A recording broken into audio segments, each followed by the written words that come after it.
സേവിച്ചിടും നിന്നെ ഞാൻ യേശുവേ, സേവിച്ചിടും നിന്നെ ഞാൻ യേശുവേ, സേവിച്ചിടും നിന്നെ ഞാൻ.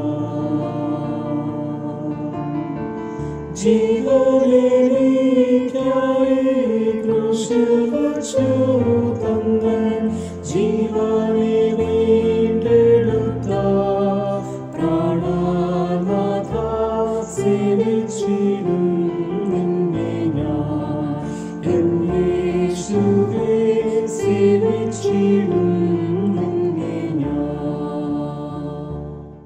ഇന്നത്തെ നമ്മുടെ ധ്യാനത്തിനായിട്ട് തിരഞ്ഞെടുത്തിരിക്കുന്ന വേദഭാഗം അപ്പോസ്തല പ്രവൃത്തികൾ 3-ാം അധ്യായം 19-20 വാക്യങ്ങളാണ്.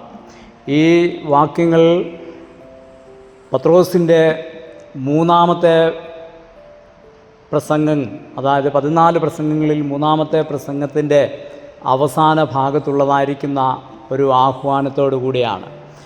ഈ ആഹ്വാനവും പ്രത്യേകിച്ച് ഈ പ്രസംഗവും ആദിമസഭയുടെ വിശ്വാസം എന്താണെന്നും ആ വിശ്വാസത്തിലേക്ക് വരുവാൻ എന്താണ് സഭ ചെയ്യേണ്ടതെന്നും, പ്രത്യേകിച്ച് സഭ മാത്രമല്ല വിശ്വാസത്തിലേക്ക് കടന്നു വരുവാൻ താല്പര്യമുള്ളതായിരിക്കുന്ന ആളുകൾ, ക്രൂശിങ്കിലേക്ക് അടുത്തു വരുവാൻ താല്പര്യമുള്ളതായിരിക്കുന്ന ആളുകൾ ഏത് രീതിയിലാണ് അതിനെ അഭിമുഖീകരിക്കേണ്ടത് എന്നുള്ളതായ പ്രത്യേകമായിരിക്കുന്ന ഓർമ്മപ്പെടുത്തലുകൾ കൂടിയാണ് ഈ പ്രസംഗങ്ങൾ. അതുകൊണ്ട് ഈ വാക്യങ്ങൾ വിശ്വാസ പ്രഖ്യാപനവും അതോടൊപ്പം തന്നെ ആദിമസഭയുടെ ലക്ഷ്യത്തെയും വ്യക്തമാക്കുന്ന ഒന്നാണ്. എന്താണ് ഈ പ്രസംഗത്തിൻ്റെ പശ്ചാത്തലം? പ്രത്യേകിച്ച് ക്രൂശിൻ്റെ പാതയിൽ നിന്ന് നാം ചിന്തിക്കുമ്പോൾ ഇത് യെരുശലേം ദേവാലയത്തിൽ ധാരാളം ആളുകൾ ദേവാലയത്തിനുള്ളിലേക്ക് പ്രവേശിക്കുന്ന ശലോമോൻ്റെ മണ്ഡപത്തിന് അടുത്ത് ചേർന്നുള്ളതായിരിക്കുന്ന, പ്രത്യേകിച്ച് കിദ്രോൻ താഴ്വരയ്ക്ക് അഭിമുഖീകരിച്ചുള്ള ഈ ശലോമോൻ്റെ മണ്ഡപത്തോടുകൂടെ ചേർന്ന് നിൽക്കുന്ന സ്ഥലത്ത് സംജാതമായിരിക്കുന്ന ഒരു അത്ഭുത പ്രവർത്തനത്തിൻ്റെ പശ്ചാത്തലത്തിലാണ് രേഖപ്പെടുത്തിയിരിക്കുന്നത്. നമുക്കറിവുള്ളതുപോലെ ഈ മണ്ഡപത്തിൽ പരസഹായത്തോടുകൂടി മറ്റുള്ളവരുടെ ദയാവായ്പിനായിട്ട് ദിവസവും കടന്നു വരുന്ന പിറവിയിലെ മുടന്തനായിരിക്കുന്ന ഒരു മനുഷ്യൻ്റെ സൗഖ്യവുമായിട്ട് ബന്ധപ്പെട്ട സംഭവങ്ങളാണ് വിവരിക്കുന്നത്. ഈ ഒരു സംഭവം വീക്ഷിച്ചുകൊണ്ടിരുന്ന ആലയത്തിലേക്ക് ആരാധനയ്ക്കായി കടന്നു വന്ന എല്ലാവരോടും പത്രോസിന് പറയുവാനുള്ളത്, ക്രൂശിതനെ തിരിച്ചറിയണമെങ്കിൽ ഒരു മടങ്ങിവരവും ഒരു തിരിച്ചിലും ആവശ്യമാണ്. Turn and return. ഇത് വളരെയധികം പ്രസക്തമായിരിക്കുന്ന ഒരു സന്ദേശമാണ് ശലോമോൻ്റെ മണ്ഡപത്തിൽ നിന്ന് വളരെ സ്പോണ്ടേനിയസ് ആയിട്ട് പത്രോസ് നൽകുന്നത്. തീർച്ചയായിട്ടും ക്രൂശിൻ്റെ ആഴം തിരിച്ചറിയണമെങ്കിൽ, ക്രൂശിതൻ്റെ മഹത്വം മനസ്സിലാക്കണമെങ്കിൽ എല്ലായ്പ്പോഴും ആവശ്യമായിരിക്കുന്ന ഒരു കാര്യം ഒരു നിർത്തലും ഒരു തിരിയലും മടങ്ങിവരവുമാണ് എന്നതിൽ യാതൊരു സംശയമില്ല.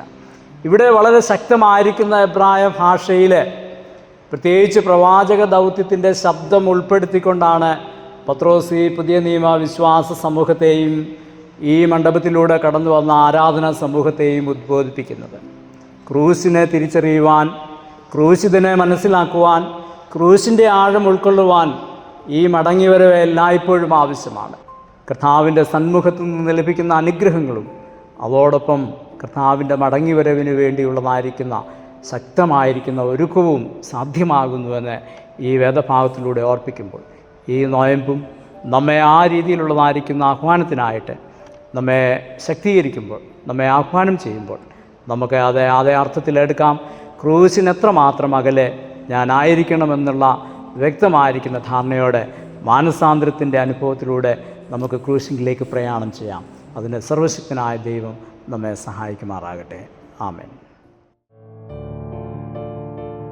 ദേഹം